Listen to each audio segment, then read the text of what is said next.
Have you ever looked at the desk you're working at or the floor you're standing on and wondered, what's its real impact? I mean, beyond the price tag. How do investors actually know if a company is handling its environmental risks? Well, we're about to pull back the curtain on a huge part of that answer, the SASB standards for building products. Let's dive right in. Now, the key thing to see here is that little logo, the IFRS Foundation. And trust me, that's a huge deal. It means these SASB standards have officially graduated from being kind of a niche framework to becoming the global baseline.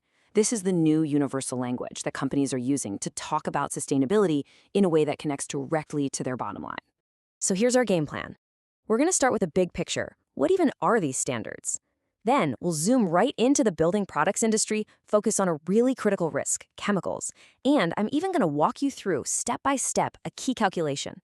And then we'll pull back out to see why one little number can make a massive difference. All right, so let's start at the beginning. What are these SASB standards and why do they even exist?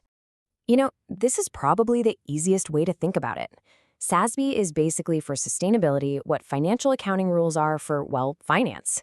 It gives everyone a common playbook so investors can make real apples-to-apples comparisons between companies.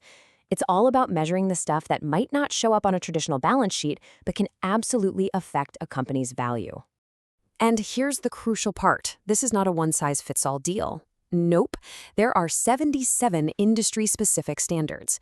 And that makes perfect sense, right? The biggest sustainability risk for a software company is going to be totally different than it is for a furniture maker.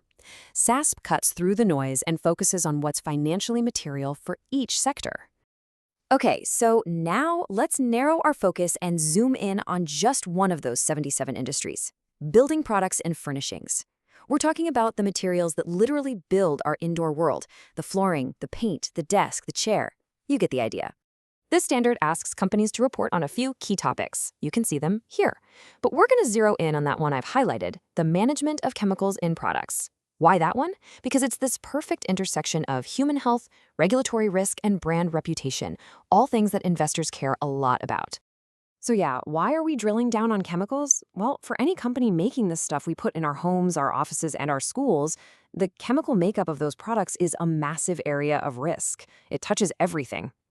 We're talking about things like volatile organic compounds, or VOCs for short. And dealing with these isn't just about following the rules. It's about building trust. It's about meeting this huge and growing demand for healthier products, especially for things like LEED-certified green buildings. If you get this right, it's a huge competitive advantage. Okay, and that brings us to the real heart of this explainer. We're going to get our hands dirty and walk through exactly how a company calculates a really important metric, the percentage of its revenue that comes from products that meet low VOC standards.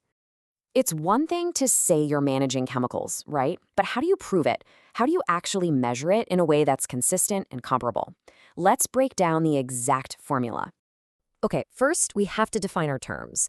The calculation only applies to what the standard calls an eligible product. So what does that mean? Well, pretty simply, it's any product that's used indoors and can actually be tested for its chemical content or emissions. So what does that look like in the real world? Think about everything that goes into making a finished indoor space. We're talking floor coverings, insulation, the paint on the walls, even the furniture in the room. If it's part of the environment inside a building, chances are it needs to be counted. So here it is, the 4-step formula. It's actually pretty simple. Step 1, you add up all the money you made from eligible products that do meet the VOC standards. Step 2, you add up the money you made from all your eligible products, whether they meet the standard or not. Step 3, you divide the first number by the second. And finally, step 4, multiply by 100 to get a percentage. That's it. Simple, but incredibly powerful. All right, so now that we know how to do the math, let's zoom back out. Why does this one little percentage matter so much? What does that number actually tell an investor, or you, or me? Well, that single number tells a very powerful story. Let's compare two companies. Company A at 95% compliance is sending a clear signal to investors. We're low risk, we're ahead of the curve. They're seen as leaders. But Company B at 40%? That's a red flag. It signals potential regulatory problems, health liabilities, and that they might be shut out of major green building projects. The difference is night and day.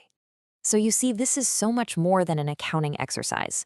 Being meticulous about a metric like VOC compliance has a direct, tangible impact on investor confidence, on the long-term value of a brand, and maybe most importantly, on the health of the spaces where we all live and work every day.